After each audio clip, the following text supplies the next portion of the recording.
Hey you guys, 7 tips to help you improve or learn Portuguese. Stick around.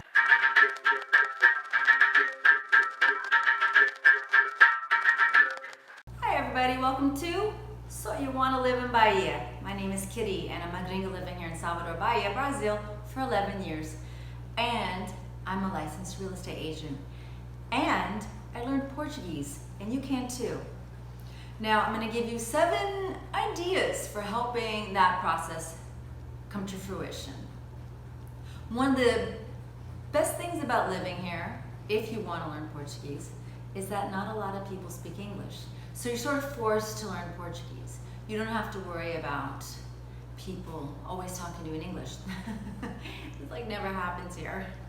When I first learned Portuguese, I was living in Portugal, and everybody there speaks such good English that I would try to speak Portuguese and people would hear my accent and they would respond to me in English, and I'd just be like, all right then, let's speak English. I'm really good at speaking English. But here, that's not the case. You really do need to learn Portuguese, okay? So I got my t-shirt on, or my sweatshirt rather. Let's go. Number 1, what helped me when I was learning Portuguese in Portugal was Turma da Monica. Now, okay, whatever. You might think this is silly, but no, this is a great way to learn Portuguese. And I really liked these books, these comic books a lot. And I recommend it, you know. Buy them, read them. They make good gifts for kids here as well.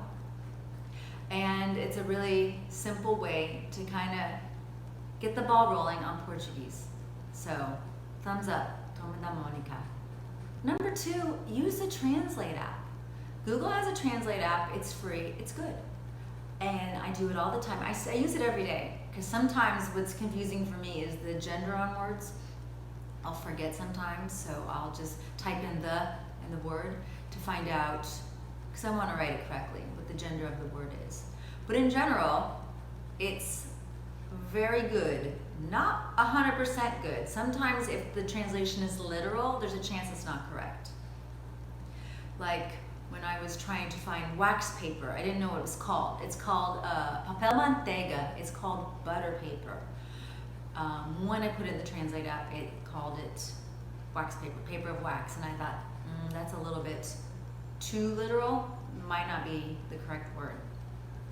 But still, keep it on. Always use your app, and you won't regret it. It's going to help you with your Portuguese. Now, number 3, what's really good, especially if you're a total beginner, is Duolingo. Duolingo is very good. I've used it to learn other languages. The hardest part, and this is my problem as well, is to keep doing it every day. But if you know you're going to come here, you're going to have to learn to speak Portuguese, and it's going to be good to help you with that. So Duolingo, or any of those apps. Duolingo's free. You can pay for it if you want, but otherwise, if you're willing to watch some ads, you can be on there for quite a long time and not be paying to use it. Okay, now number 4 is one of my favorite things to do, is translate a song. So there must be a song here in Portuguese that you just love. You love the song. You sing it, you pretend that you know the words, but you don't, because you probably don't speak Portuguese, or not very well. Translate that song. And I like to even, I think it's good, is to write it out by hand, okay? So write all the words out, and then you translate it, and then even ask a Brazilian, like, did I translate this correctly? I learned queima-roupa, which literally means burning clothes, but that means point blank, and I learned that from a song. So it's good. And then it helps you with your pronunciation as well. There's some words that had tripped me up, but now that I hear them in songs, I was like, oh, okay, this is how the word is pronounced. So I totally recommend do that with as many songs as you like, but I think it's a great way to get yourself accustomed to the language. All right, number 5 is pretty obvious, and it's subtitles. Now, a lot of times movies in English have subtitles in many different languages. So check when you're watching a movie if it offers Portuguese subtitles, and if it does, turn them on.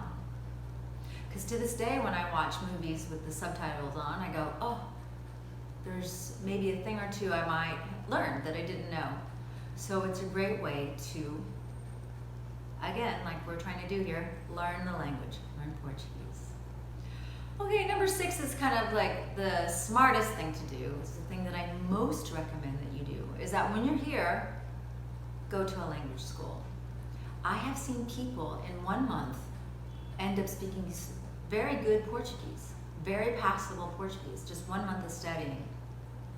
I think it's totally worthwhile, especially here where for sure the teacher's going to be a native speaker and you're going to be taking many hours of classes a day.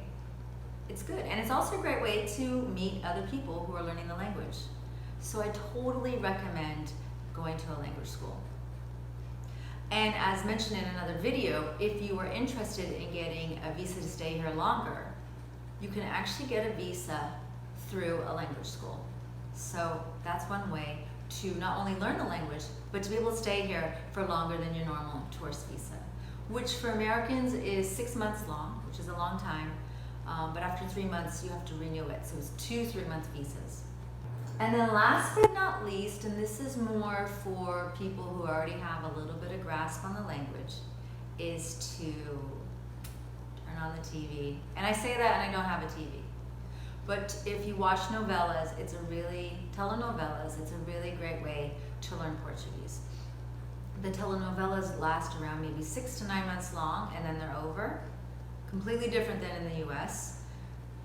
And the telenovelas, it's great. When I first started watching a telenovela, it was very hard for me to follow what was going on. But towards the end, I noticed a complete improvement in my Portuguese, in being able to listen to people. Because when you're speaking to people, people can speak slowly to you, they can repeat things, but when you're watching it on TV, that doesn't happen, so you have to be more alert. So it's good, it's a really good practice for real life. Anyhow, I hope those 7 little hints help you out. And definitely, if you're coming here, you gotta learn Portuguese, okay? Not only because people don't speak English here. I mean, some people do, but it's very rare. But it's also definitely a respectful thing to do when you visit a country, is it not? At least know obrigada, obrigado, thank you, de nada, the niceties, bom dia, boa tarde. It's gonna help. You're gonna thank me for it, okay? Thank you so much for tuning in, and don't forget to like and subscribe, and I'll see you next time. Beijos!